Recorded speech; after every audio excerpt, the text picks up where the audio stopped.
Democrats replacing their Senate nominee in Maine after Graham Plattner dropped out over serious sexual assault allegations, which he denies. Now, Democrats need just 4 seats to take back the Senate. Maine is a top prospect because it's a Democratic state. Voters there backed Harris by 7 points just last election. It went blue, if you check, in the last 9 presidential races in a row. And yet this blue state has a Republican senator in Susan Collins. And she's won 5 elections there, largely by making the case that, this is what she claims, she tells voters she's a centrist, that she believes in compromise and bipartisanship, that she's a proponent of women's health, often claiming, as I'll show you, that she will be a defender of abortion rights in the Senate. And, as you see, she says to this year, she is an independent voice. But these claims have been falling apart over time. So tonight, after the understandable attention on the Democratic ticket in that state, right now we turn to a special report on why Maine is such a focus in the first place. It's because of its vulnerable, embattled, and sometimes misleading incumbent senator. And the choice facing Maine voters is, as I just showed you with just a handful of states that matter, a place where their choice, if you're watching in Maine, your choice could determine the control of the entire United States Senate in just a few short months. So for Maine voters, one of the key hurdles for electing any Republican senator has been Roe v. Wade, abortion rights, women's rights. Most voters there are pro-choice. But as we all know, you're watching the news, so you know Republicans have long demanded as a litmus test, requirement, no negotiation, they will only put pro-life judges on the Supreme Court. And so Collins has spent years trying to tamp down what is a volcanic issue for her at home by vowing to oppose judges who are against Roe. She campaigned as a pro-choice candidate since her 1996 election. She said she supported Roe, and she accepted donations from pro-abortion rights groups. Open Secrets has documented that. She also told voters that she was vowing to oppose any Supreme Court nominee who would overturn Roe v. Wade. That goes years back, and she said it over and over. That was the main thing her constituents saw as the problem with having a Republican senator. I would not support a nominee who demonstrated hostility to Roe v. Wade, because that would mean to me that their judicial philosophy did not include a respect for established decisions. She wouldn't do that. Wasn't going to do that. Said that over and over.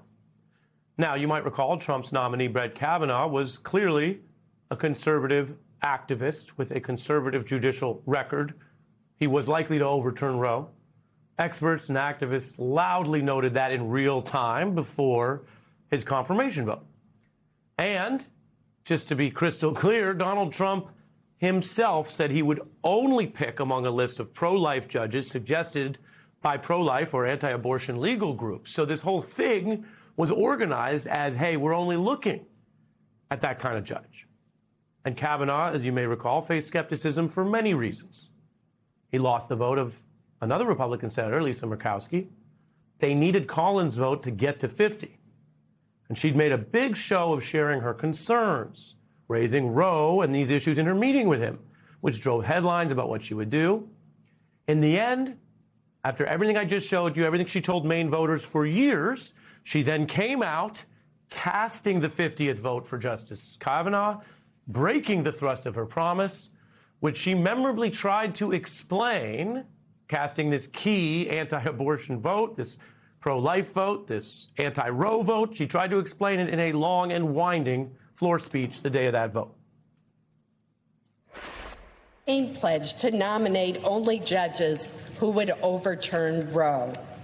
There has also been considerable focus on the future of abortion rights based on the concern that Judge Kavanaugh would seek to overturn Roe v. Wade.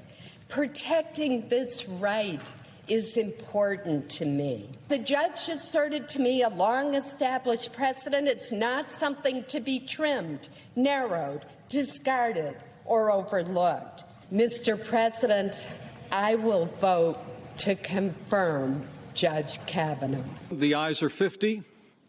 The nays are 48. There you have it. One of the most significant votes of Collins' career. A vote that was crucial to putting Kavanaugh on the court. He was selected and announced from that list of pro-life judges. And at the first judicial opportunity they got within about 4 years, Kavanaugh was crucial to that new MAGA majority, thanks to Susan Collins, gutting Roe v. Wade. Breaking news from the Supreme Court at this hour. The justices handing down the highly anticipated ruling on abortion. Roe was a 50-year-old precedent that had been reaffirmed by the Supreme Court itself multiple times. That did not matter to them at all. People here talking about that feeling of moving backwards. The Roe v. Wade reversal sending thousands of Americans into the streets. This decision is really seen as devastating to so many women across this country. Now, today I can tell you Collins has a roughly 58 disapproval rating. That's very negative, very high. And from the nomination hearings to these more recent times, people are getting fed up. She is not hearing Maine women. I'm a Democrat, but I have always voted for Susan Collins until this year.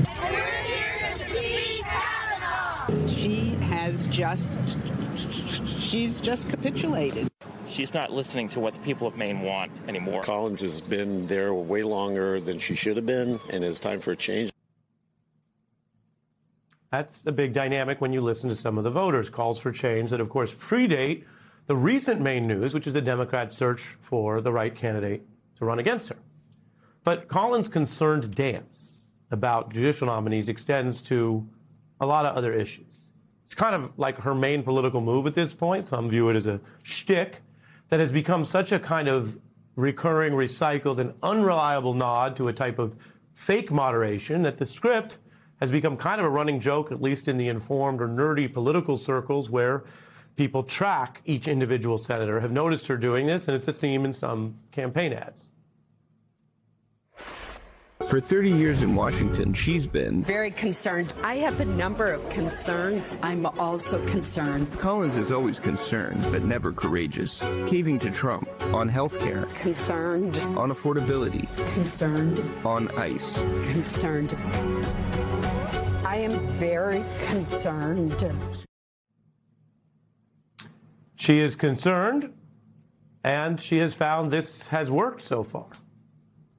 Now, Collins is also vulnerable, like some other incumbents, because of the larger revolt against the out-of-touch, aging incumbent politician population, and that's across both parties. Calls for generational change are rampant as long-serving incumbents cling to power. We've seen that in primaries, Democratic and Republican. And in the case of Collins, she's also outlived her own vows back when she was a younger, newer leader.